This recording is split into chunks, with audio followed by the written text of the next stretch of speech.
Welcome back to the Fortitude Show. It's your co-host, Jake Havron, and I'm sitting next to my beautiful wife and co-host, Emily Ford, and we wanted to do something a little different today. This might be something we do maybe only for one time. Maybe it's more frequent. It depends on how you really resonate with this, but it's really getting to have a real conversation between us, and hopefully you feel like you're sitting at the coffee table right next to us. And we're talking about our past 10 days where Emily was on a speaking tour and both of us were there.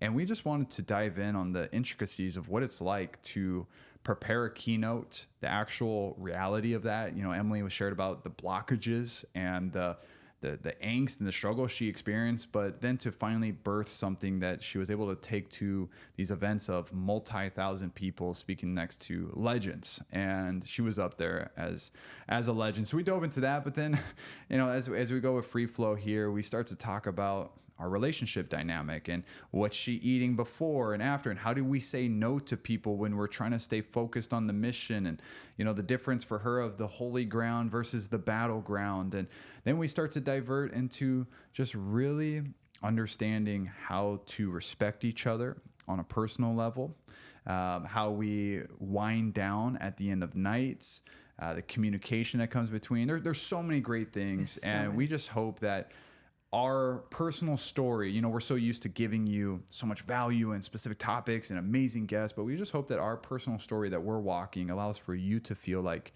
you can walk it too, and that we're imperfectly perfect. Is that the right way to say it? Perfectly imperfect? One of those. Anyways. Perfectly imperfect. Perfectly imperfect. That's what it is. With that being said, I'd like to welcome you to the Fortitude Show and the conversation between my wife and I.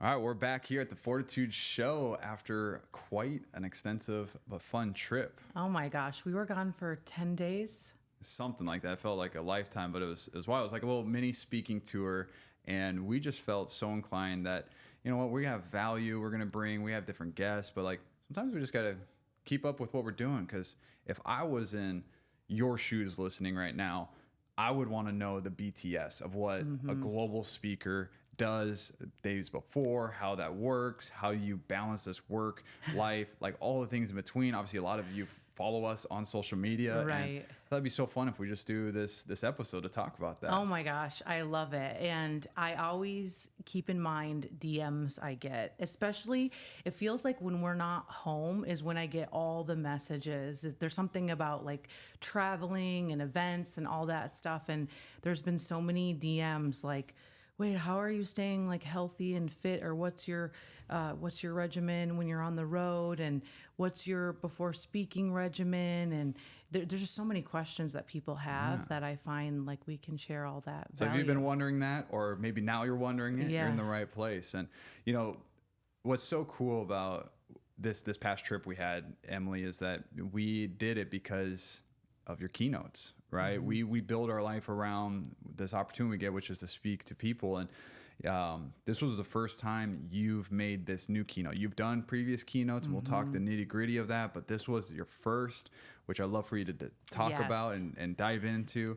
And please share like what made you want to create a new keynote, even though you had masterful keynotes before. Yeah, it's so interesting you bring this up, because I was on a Zoom yesterday with a potential VIP brand client of mine, and she was like asking me so many questions about speaking. And she's like, do you just like decide what you want to talk about, or does the event tell you or ask you? And you know, basically she knew me from my network marketing days. And so she's like, you like were for over a decade a network marketer, very well known in that whole profession. And she's like, it's like you've been able to basically have a new identity in a whole different space, in the thought leader space, or whatever you want to call this whole space. And I explained to this woman, I said, strategically, I had to change my brand identity if I wanted to get hired to speak at events, and if I really wanted to build my own brand and not build a company, right? And so a lot of people have these questions around doing keynotes. And I, you know, what has it been, 2 years, babe, that I've been speaking now? like like we did the It Factor keynote. I mean, you've been speaking since well, I've like been speaking. 20, I've like been a speaking decade. for over a decade, but I mean, like with With a calibrated specific keynote, like being a thought leader, I'd say about 2-3 years. 2-3 years. So like I did the It Factor thing, and I knew though that with writing this new book, or my first book, I should say, and just what God has been doing to me and through me, that I needed to write a talk that was for this time, and for, you get out there and you speak at real estate events and insurance events and all this different stuff. And it's like, there's something missing in all the rooms. And I knew that I needed to do a talk that was way deeper than what has been presented to business events, And so basically I get these 2 gigs back to back. One is more real estate event. Another one is like major entrepreneurial event, with some of the biggest dogs in the league, business guys. And I was like, I know I want to do something different, but I didn't know exactly what. In the process of writing this keynote was horrible. And normally I am a creative, and it's pretty easy for me to come up with brand campaigns, business stuff. That I love being creative. We just got out of a meeting a minute ago and I came up with like a 30-day campaign in 5 minutes. But for whatever reason, this Never Be Shaken keynote, which is literally on one of our walls in this room, it was like my brain couldn't function. And I had to go so deep within myself to write it. And once I lifted from the fog, it was like the entire speech came out in 5 minutes. You remember this. I was on a walk with you and I was like, babe, you were like, you got it.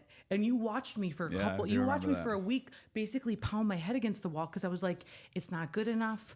I'm not landing on it.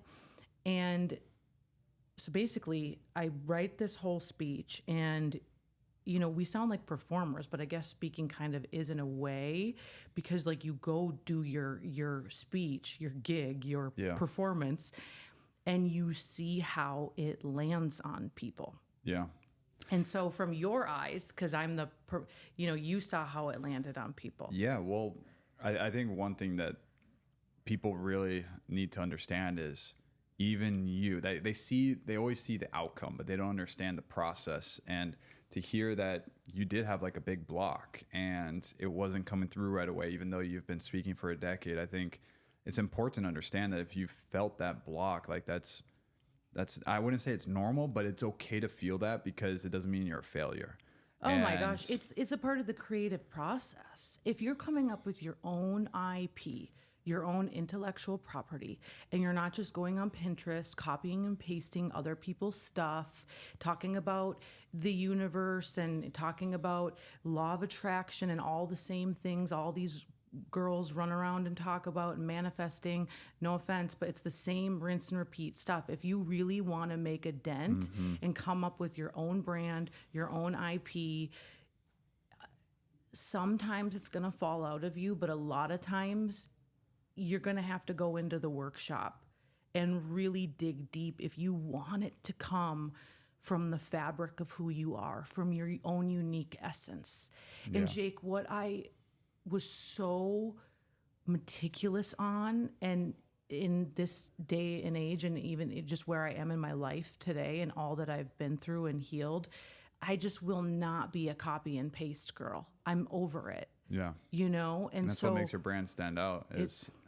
You're not like that. Thank you. But what to give some visceral understanding is, like, what was it for you that shifted? Like, you were struggling, but then it hit you. Like, what were you doing? So if someone was wanting to write maybe a talk, maybe it's some sort of just creative thing. It doesn't have to be a keynote. This could be relevant in any other situation. But what was it for you? What opened up the gates in a way? Turning everything off and turning on, for me, like connecting with God even more. Like sometimes I talk to God when I'm doing stuff and I'm like, yo, I'm sorry, I'm here way more right now and I'm trying to do something. No, really, because it's like, I feel like I go after him times 10 when I'm creating something. Like how so? Like, what do you mean? So like praying way more. I literally like listening to Hillsong or worship music constantly.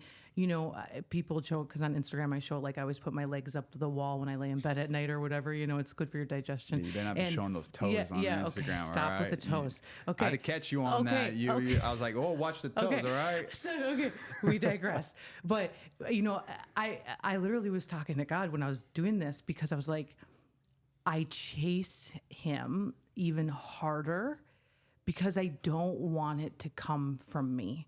Because if it solely comes from my flesh and my headspace and not from the Lord and the Spirit, it will not transform a soul because I'm not that powerful. Only God is. And so what was I doing? Oh man, it's deep. I cry here or there. I pray a lot.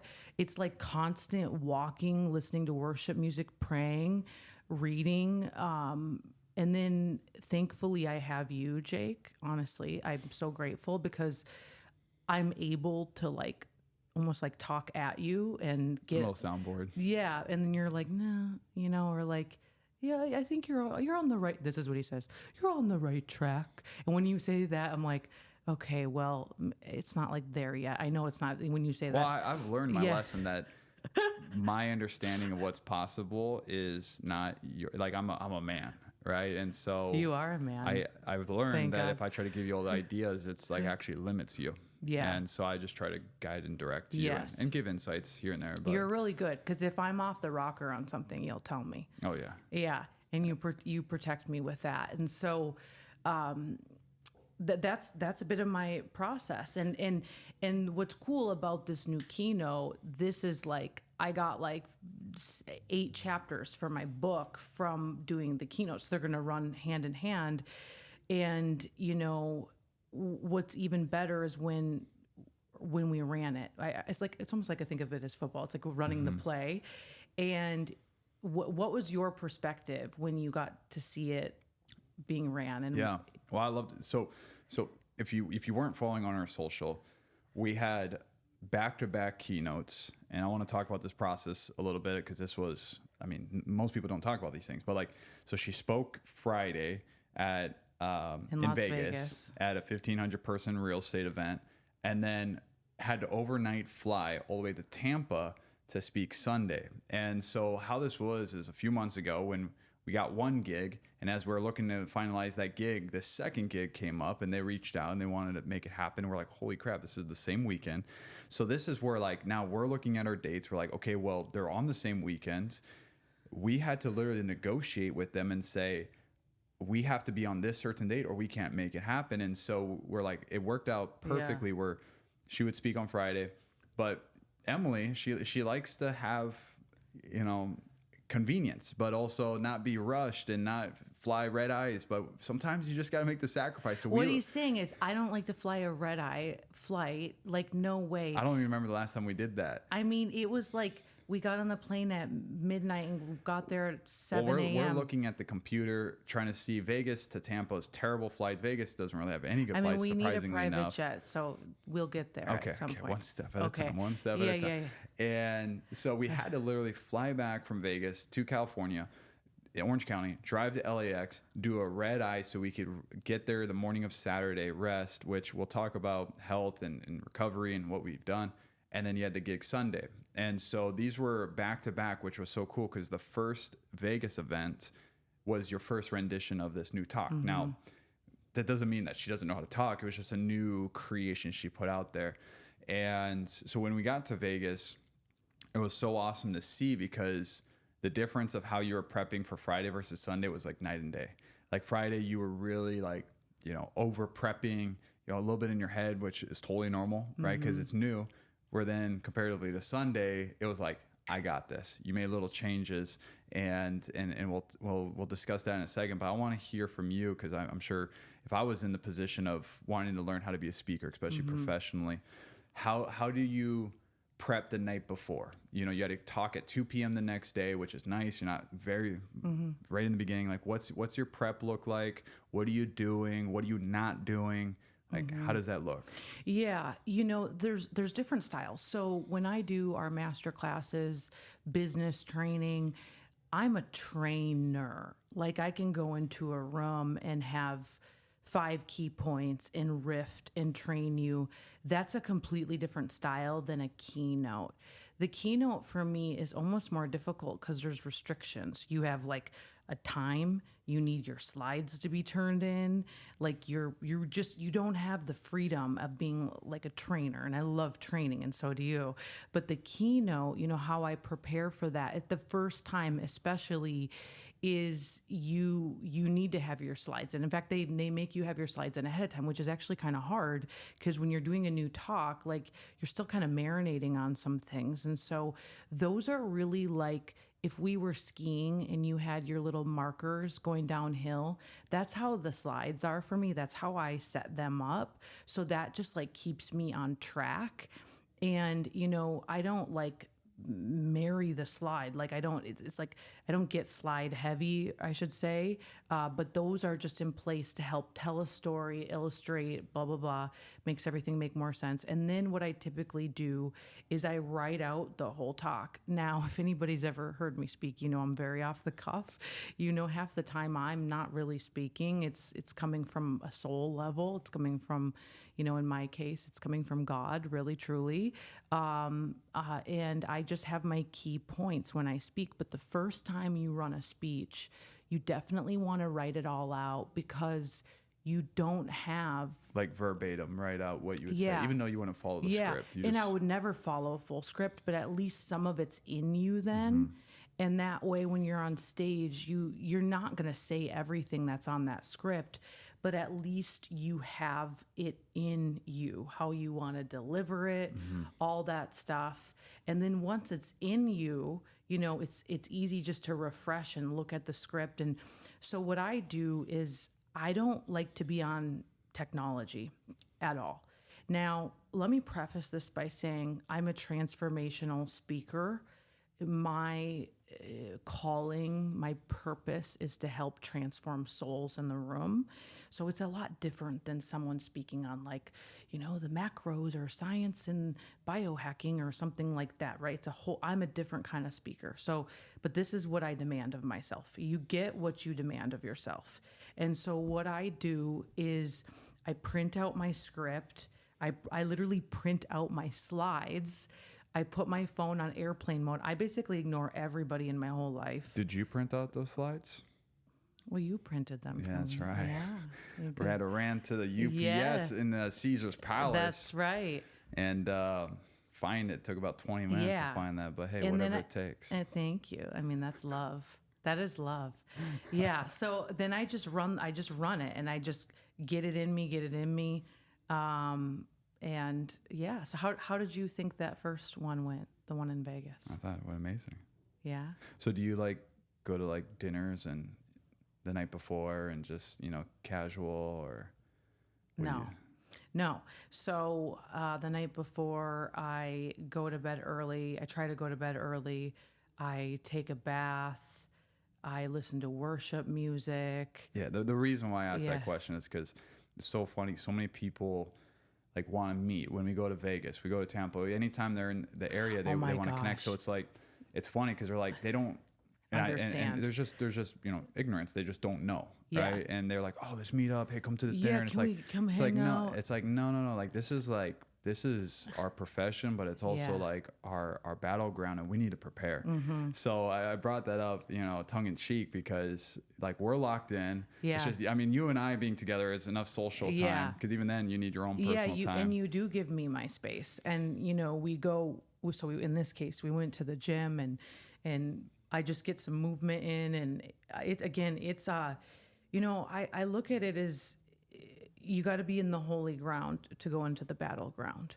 And so when I'm going in the battleground, when I'm on a stage, it's for people and it's to serve them. And I'm dealing with a lot of oppression.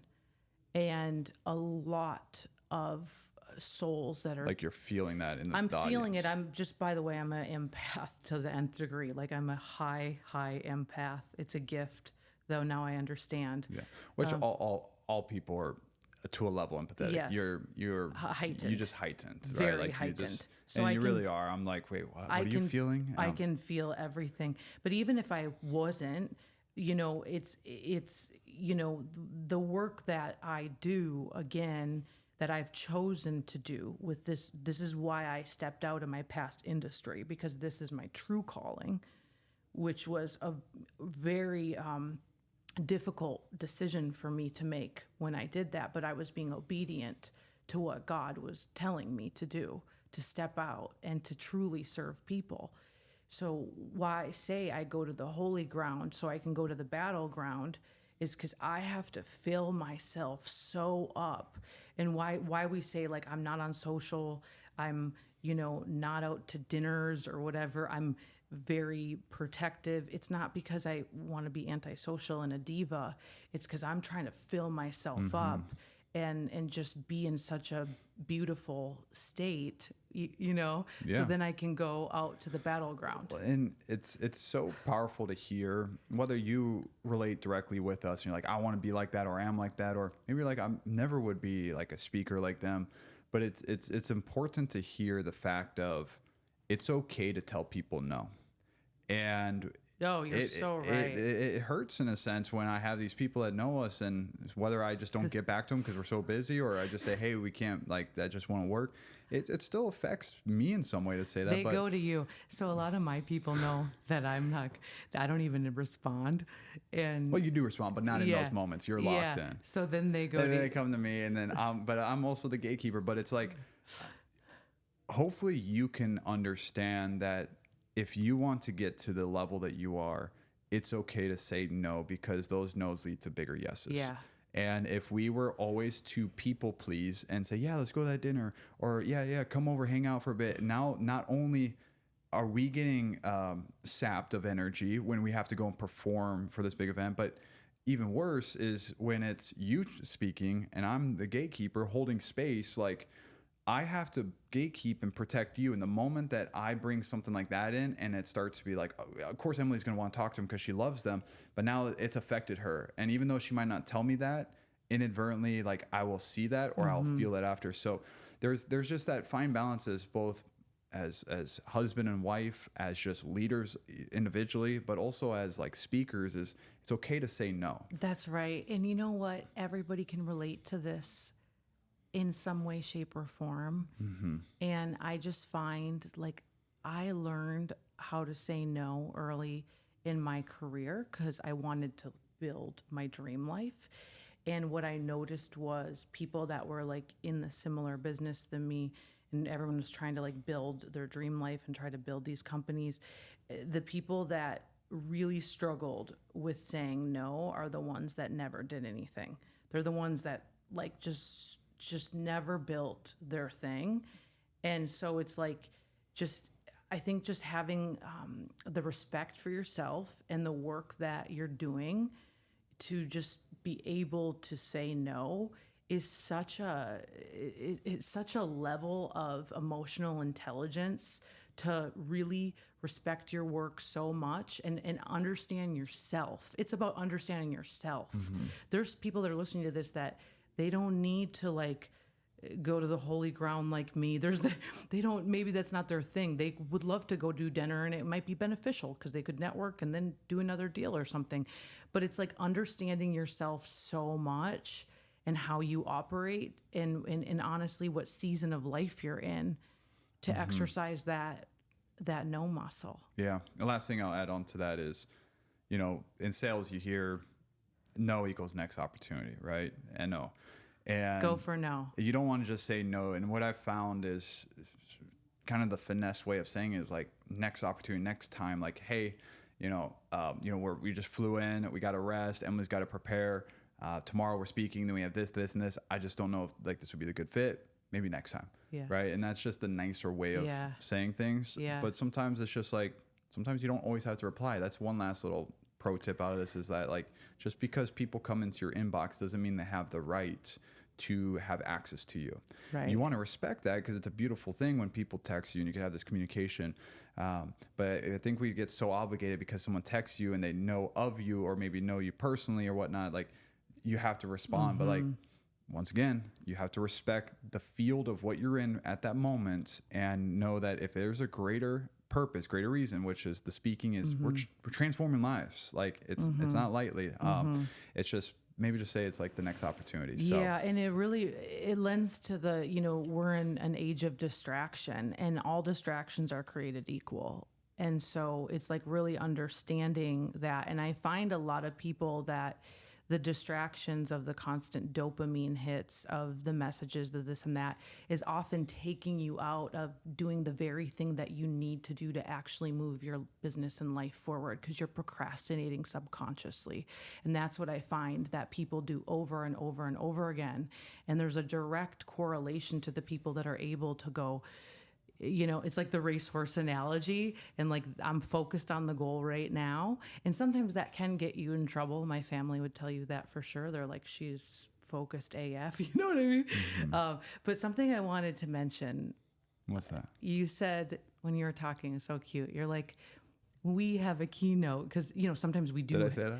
Yeah, but something I said to Jake, and we choose our life. We choose our lifestyle. We choose all of it. And we agreed when we got married that we were going to do mostly everything together because that's why we're best friends. We get along really well. We're both mission driven, but we also want to protect our marriage and we also want to have joy. And it for us, if I'm speaking or Jake's speaking, we want to be together. Now, our whole life, I don't know if we'll be able to do that, but for the most part, we do get to do that. And, so I was telling Jake, because he was like, I mean, I'm kind of tired too. And I'm like, yeah, because you're holding space for me.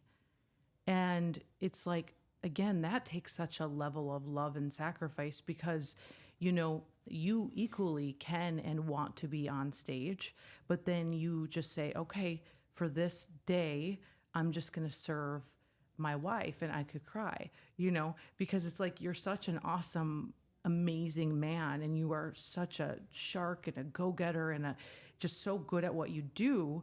But your humility to like, you almost like morph into like a caregiver for me. It's wild to watch.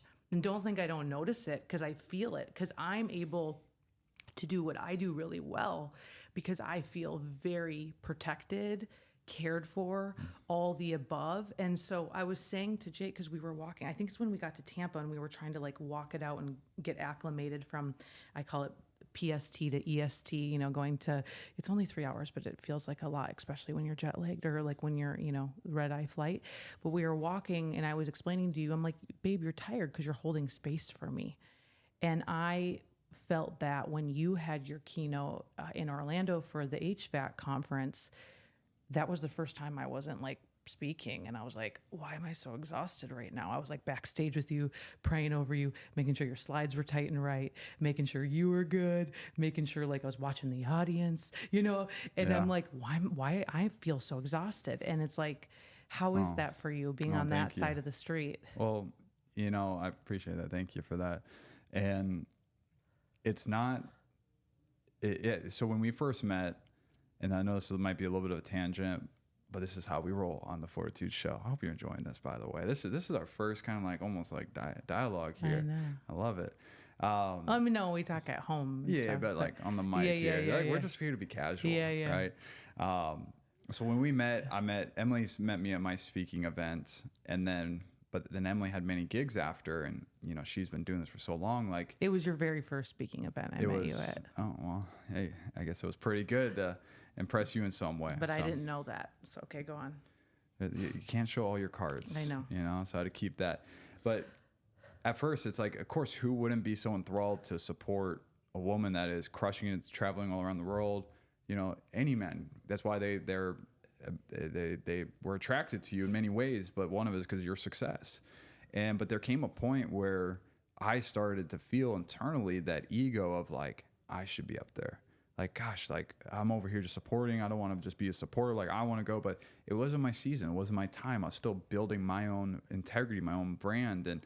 And what I had to realize and to make a shift is if I can't support her in these times when she needs the most, then when can I support her if I am all in on speaking? Like she needs me there as much as she needs me as a leader role. And so I had to, you know, just swallow that pride and really realize that like it's not less than to be that complete support on the sidelines, and it's still very empowering. And I've been positively reaffirmed from people that share that. You tell me that, but it was a hard transition to be that one that is backstage, you know, helping her like unzip her dress to go use the restroom and get her food. And yeah, you have to go to the bathroom so many times when you're about to. And you got these jumpsuits that are like, I don't even know, you need like a padlock to figure out how to open them up.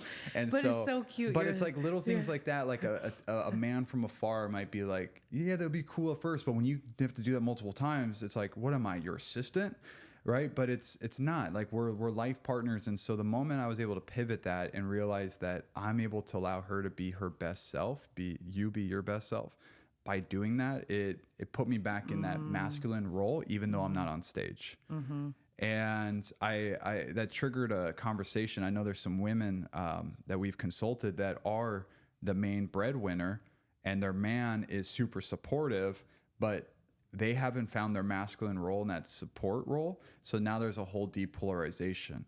And if you're in that position, if you're in that relationship where you're crushing it as a woman, you're providing the money and all these things and their support, but you feel that lack of connection, know that you could still be crushing it, but your man could still step up. That's whether it's a conversation with the man directly, or maybe we conversate with you and help you.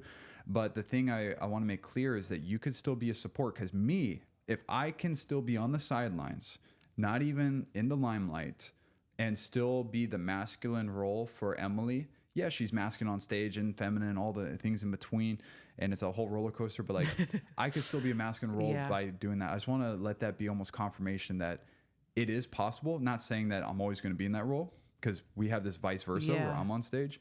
But I don't want to, if you're a man listening right now, I want you to think just because you support your woman in that way doesn't mean that you are now feminine and you are passive or a beta, whatever you want to call it. So I don't know. I just thought that was it's so powerful. And I want to back up the bus a minute, because it's like you get to choose your life partner.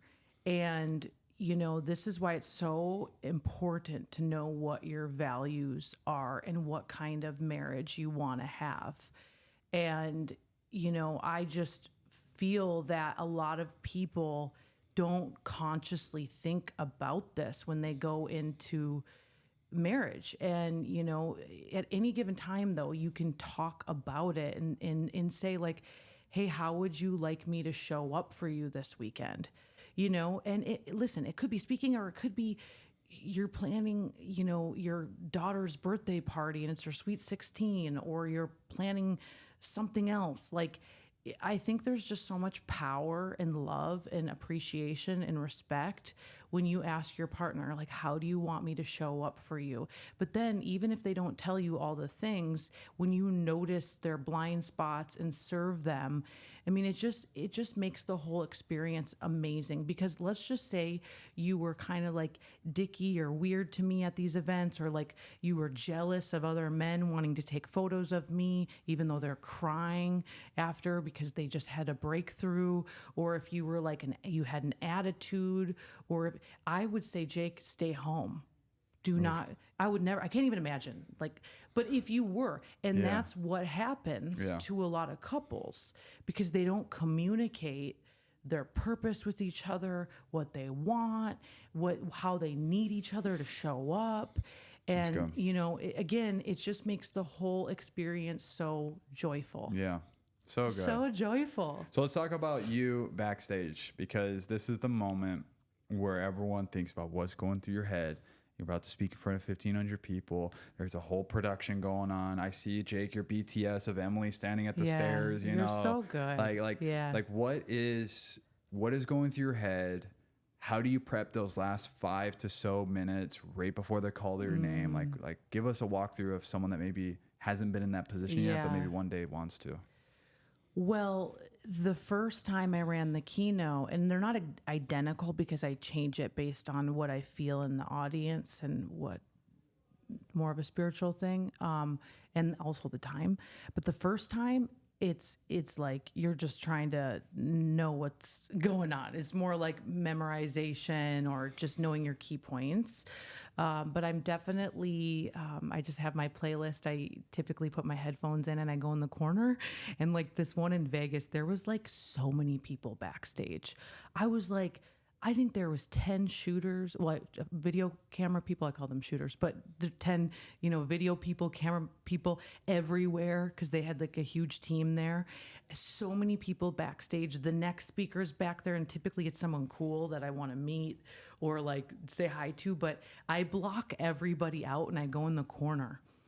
And they all watch. I don't know if they're watching me. I'm pretty sure they're watching me because I get mic'd up and I go in the corner, and that's where I praise and worship and just worship God for all the opportunity, but then also, really just ask Him to use me and speak to me and through me. And the first time I ever did this, oh my gosh, I get emotional, was speaking in an arena in Las Vegas. And if you followed me for a while, you probably remember this. It was when I did my How to Raise... Was that the MGM? Yeah. And I did the How to Raise Your Frequency, I called it. And it was me and my girlfriend who passed away of cancer, Jessie, were the only female speakers at this event. And I mean, it was like Bob Proctor. It was... I don't know if Tony Robbins was at the one. Anyways, doesn't matter. E.T. the hip hop preacher. Just everybody. Grant Cardone, everybody. But it was my first time speaking in a full blown keynote. And I remember my heart was racing. I was like pacing back and forth. And that's when I put on like Lauren Diego, and I started to just worship, praise. And I literally, almost because I thought I was going to black out, I went into the corner and I just completely like blocked out everybody. And I remember they're like, you're up next or whatever. And I went out on stage, and I remember the minute my foot hit the stage, I left my head, and it was all spiritual from there. And I remember I did the whole thing, and there was like people like standing up. It was this whole thing. And I walked off stage and I was like, was that okay? Because that's when I surrendered and I let God take over. Yeah, you're like in a flow state. And, people that maybe are not walking with the Lord, maybe this is sounds very weird to them. But that's the place, Jake, that I always want to be in, because it's for people. And when it's too heady, like meaning like all head knowledge, it's so fleshy, and I want it to be raw, and I want it to be for people. And sometimes God will shift something in the room or in my heart, and He'll make it go a different direction because there's somebody in there that needs that. And so it's like this delicate balance and dance with Him. And I truly feel, and I know that is what has made me have confidence in being a speaker. People always ask, like, what's your secret? What's your, blah, blah, blah. And I'm like, it's God. It's not me at all. It's actually relying fully on Him. And so that's what goes on beforehand. And I'm very, very serious about it. That's why I'm like, get out of my way. Let me go in the corner, because it makes all the difference in the world. And there has been a couple times where I didn't have that or the discipline for that. And listen, I can still go up there and talk to the wall. I mean, let's just be real. I can do that, but it's not the same. Yeah, it's not the same. That's powerful. So you get off stage, and obviously there's photo shoots and people want to meet and greet and all these things, but then it gets to a point where your feet hurt. Just kidding. My feet hurt too. I'm not even wearing high heels. I wear platforms. What's the importance of, because you have, and I've learned this too now, especially learning from you, the debrief process of you being able to just, let yourself absorb what you did, especially after all the planned things of meet this person, do this, and you Yeah. go back to the room. Like what does that mean to you, and how could that maybe, relate for someone that just maybe did like a full day of business or sales or. Well, where I'm different, I think, than a lot of people, maybe some similar, it's so interesting because I'll be like backstage with the staff and they're like, wanting to protect me and shield me to get to the elevator that shoots me up to my room. And I'm like, no, I want to meet some people that were in the room. And I'm very, very serious about that. And I think even you sometimes are like, no, I want to walk through the hallway. I want to, because for me, yes, words of affirmation is definitely my number one love language, by the way. Okay. But for me, I need to connect with the souls that were in the room. And so a part of getting that feedback from them is it's like everything for me. If you're just to like take me and throw me and put me back in the room and I don't have the ability to interact with anybody, it honestly drives me nuts. Like it makes me sad. And so some of the people that are booking me for new events, they're like, in the contract, they're like, will you please come to the VIP party? And I'm like, of course.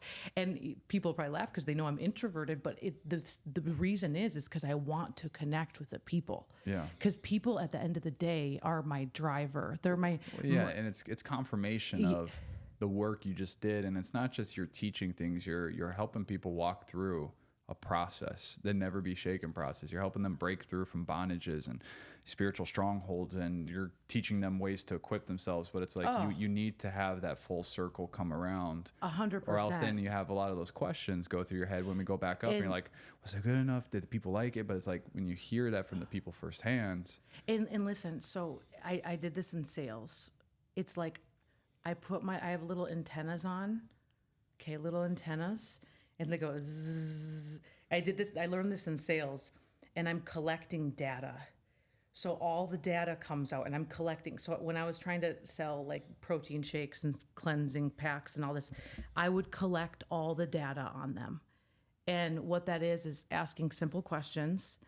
And sometimes they'll just like come at me and tell me everything, but I'm collecting data. Mm-hmm. And then for me, I take it all in and then I know what's speaking to them, what's not, what moved them. And that's how what was the best thing you heard, or just the most memorable from those two events? No. Tell us if people want to know. I mean, the lady that ran out there and said I'm healed from all of her trauma, and she literally was like, I feel different. I feel lighter. She kept saying, I feel lighter. She's like, I don't even know what happened. Like that. Of course. I also have like a really big heart for men who get very vulnerable. And I just have such a deep level of respect when anybody stands up and lets me know. Because in my talk, I do go through like childhood trauma, what happened to you, if anything, before the age of 18. And I just have such a deep level of respect for people that stand up and they're honest if they had abuse or anything like that. And so for me, one of the greatest gifts that I could give someone is showing them all the crap that I've been through and how I've healed from it and how I've healed from it. And so for me, it's like, that's like the driver when people come out and they're like, I didn't realize I had this secret in the closet, whether it's alcohol, porn, addiction, maybe it's just habitual lying, gossip, maybe it's their ability or not. They can't, they block love from, love in general, love from a spouse, the ability to connect sexually with their spouse. Like when people come to me and share that they were not aware that those stemmed from whatever happened when they were younger, or even that they were like living in secrecy, right? It's like, I just feel so grateful that now they're aware of it and they can hopefully build a bridge and get over it, you know? Can you see I can talk about this all day? That's right. This is like my life's work, you Yeah. know? And the last thing I'll say is when the couples come out together, I think that's always fun. yeah, Something we're seeing more and more now that we're married, and yeah. you know, we're just who we are. But I guess that it's a nice reflection for what people admire or want to do or be like. And so Well, it's I just feel like we are called to share how good it can be. And listen, we're not we're not marriage coaches, counselors, anything like that. But you know, I just feel like the society has had such a bad rap on marriage, and it's like, no, marriages are meant. They're such a gift from God, and they can be so good. And this is what it looks like. yeah, it's good. You know? Thank you for sharing that. So let's talk about your food routine. You're over here ordering literally like so regimented what Yeah. you eat. Yes. What's the secrets? How do you look like yourself, have a washboard abs, but also still enjoy food? Yeah, you know, food has been a journey for me, truly. You know, talk about growing up with trauma. And, you know, I didn't even know when I was super young, I would overeat. I would like binge eat because of anxiety. Before I knew the Lord, I had so much anxiety. It's just, I've been so healed and set free from so many things, let me tell you.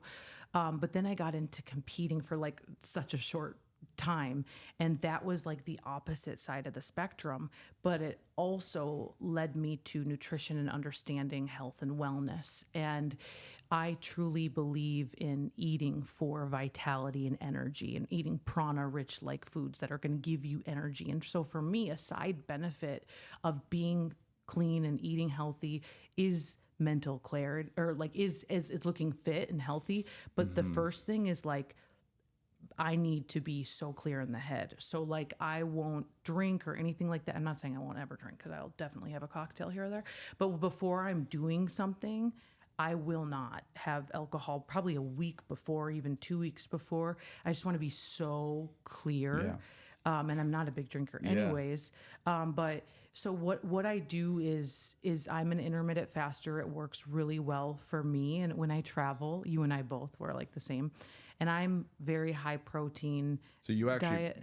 actually pack your food and bring it onto the plane. Not all of it, but you like literally cook up like a day's worth of like Because I'll lean be so, fish. I need to eat. I'm so hungry. I have to I think eat. people don't realize that they could do that. You can't bring drinks onto the airport, but you could bring food. Like we bring Tupperware containers I of have fish, of berries. Blueberry, all of it. Yeah, of course. And then the minute we get somewhere, we just, if we have the ability to walk to a grocery store or go to Whole Foods, we will. But otherwise, we just DoorDash it or whatever we do. Yeah, we babe. DoorDash, or Yeah. an app that many people don't know about, which you need to start using, is Instacart. Now, let me start into my ad of Instacart. No, I'm just Yeah. joking. No, Instacart's phenomenal. Like literally, because you could Yeah. order Costco. You don't even have to have a membership to order from Costco, which is game changer, Whoa, or Sprouts, which are holla. two main ones. And you could order the berries and all the like Yeah. actual real food, and it gets there in 2 hours. Yeah. So Yeah. use Instacart.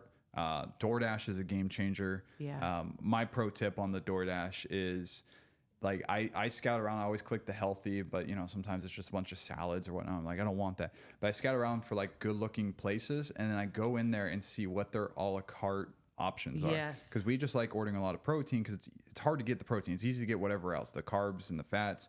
But if we could get protein, some good veggies, so we could go through, and once we find a place, like we literally order that almost every I day, know. and we'll order multiple a la cartes, like of the chicken or the steak or whatever it is. And it's like, when you go out to a dinner or you go to other places, it's easy to get those other macros. But if you can just load up and have that Yes. protein, that's a pro tip that we have. And then also, even though most hotels don't have a la carte menus, you better believe when you're at a hotel and you call with certainty. And this is my little pro tip. I say, you know, let's say it's the first time we've been at the hotel. I call them up and, you know, it's room service, and hey, you know, can we take your order? I was like, yeah.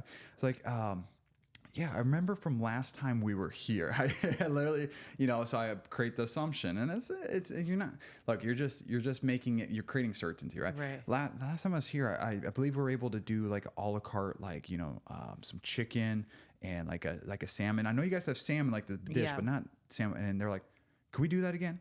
And they're like, and they most times will say yes, even though Right. they probably don't normally do that. Like, ask for what you want. Totally. And what I like to get is, I'm so hungry right now. I like a burger with no bun, a little garlic aioli on the side, some bacon, extra bacon, wrap that thing in lettuce and little onions. So again, like, we definitely. Moral of the story is get and ask what you Yeah. want. And if you can't find it one place, there's another place. We gave you 3 options: Instacart, DoorDash, even a hotel room service. But like, this is how you stay fit. This is how you stay on track on the road. And yes, we still have dinners. Oh my gosh. And I want to make that abundantly clear. So if I intermittent fast, we go to the restaurant. I have, what are those drinks I've been liking lately without the syrup? The Aperol spritz. Aperols. Yeah. Okay. Yeah. You need to be careful with those. Yes. But you no. slurp those down like a little like water over here. You don't even drink water that fast. Okay. I have to get on you in the morning to drink your water. Okay, just all right. Okay, we're just okay. getting a little too much personal. Yeah, but I'm like, hey, she's like getting a coffee. I'm like, did you drink your 20 ounces of water? I just want to be clear here. We eat a lot. Like, I eat bread and all that kind of stuff. I intermittent fast, so I hold all my calories, and then yeah, it's like which is why the protein is so helpful. So that's our food hacks, Yeah. and that's honestly rinse and repeat.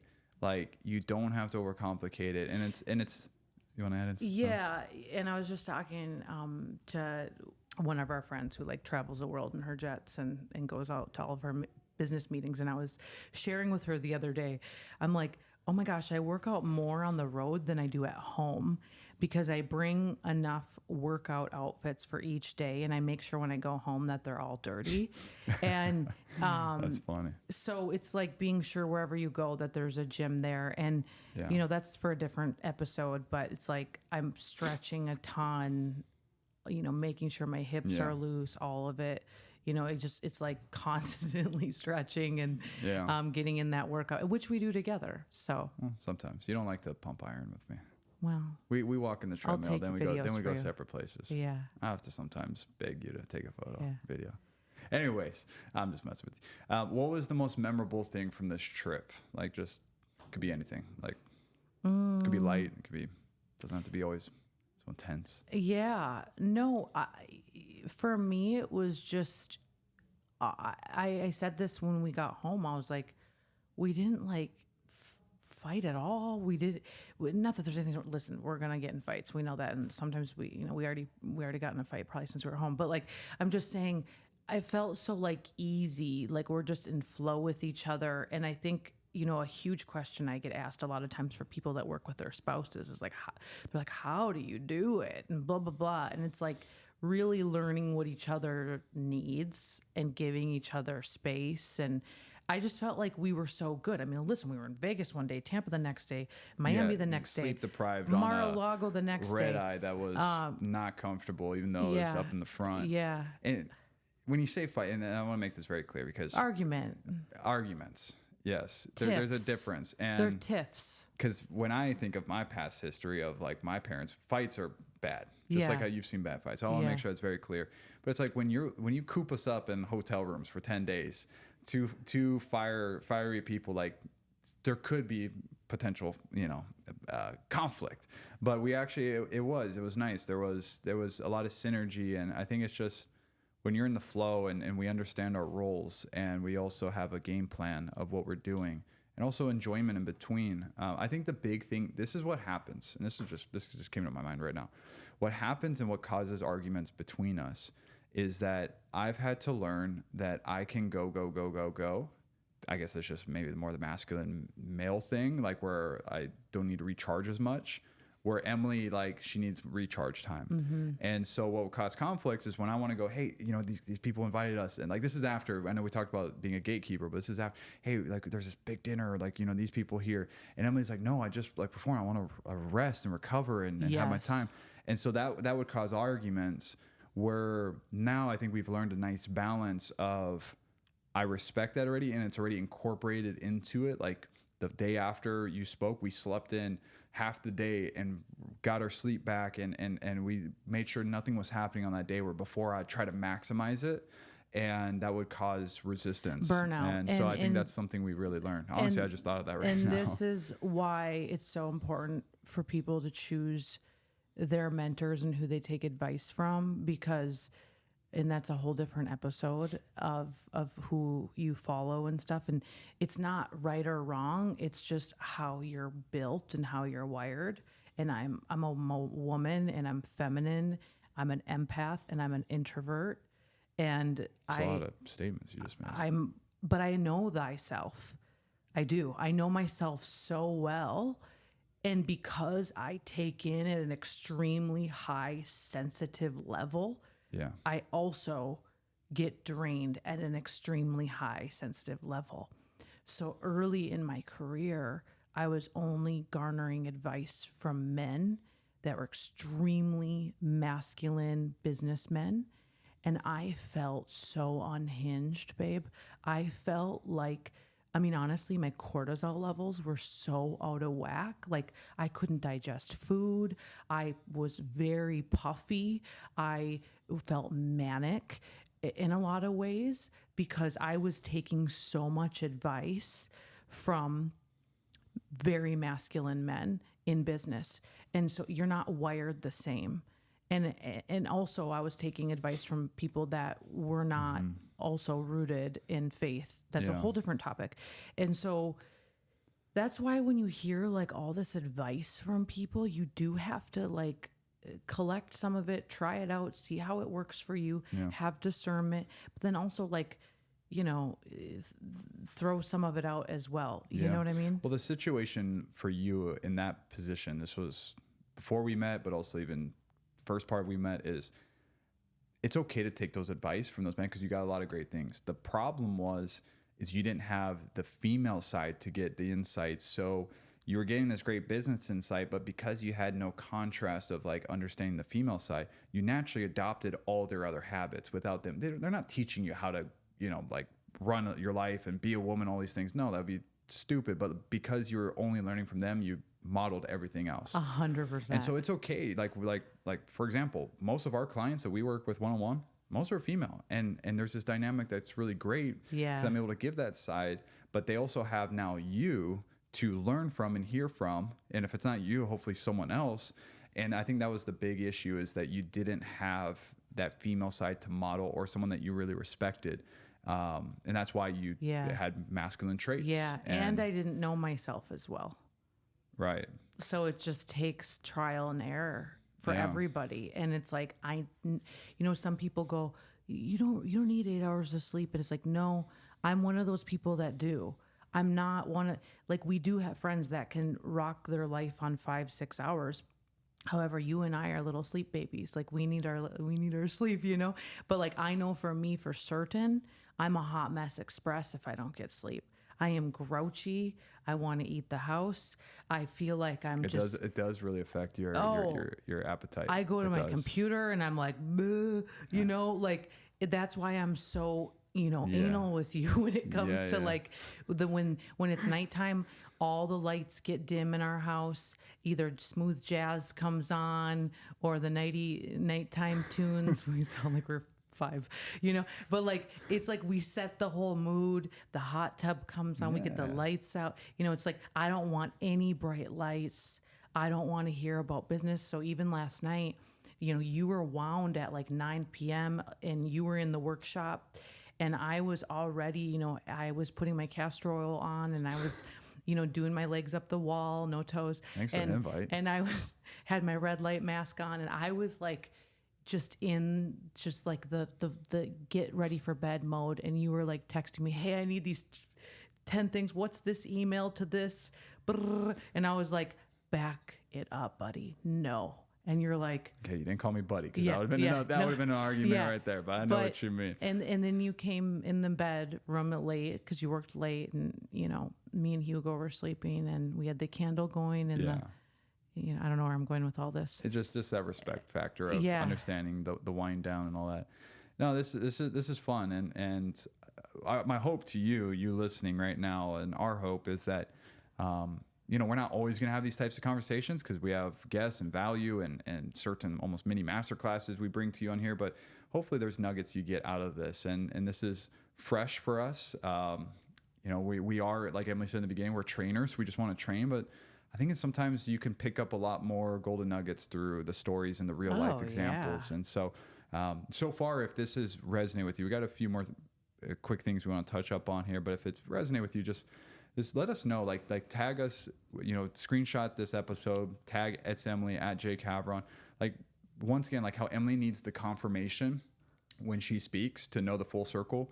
We also get that confirmation from this podcast. Yeah. And so you tagging us and showing that in writing, or maybe sending a message after, not only is it giving us a confirmation that we know that this resonated with you, because it really means a lot.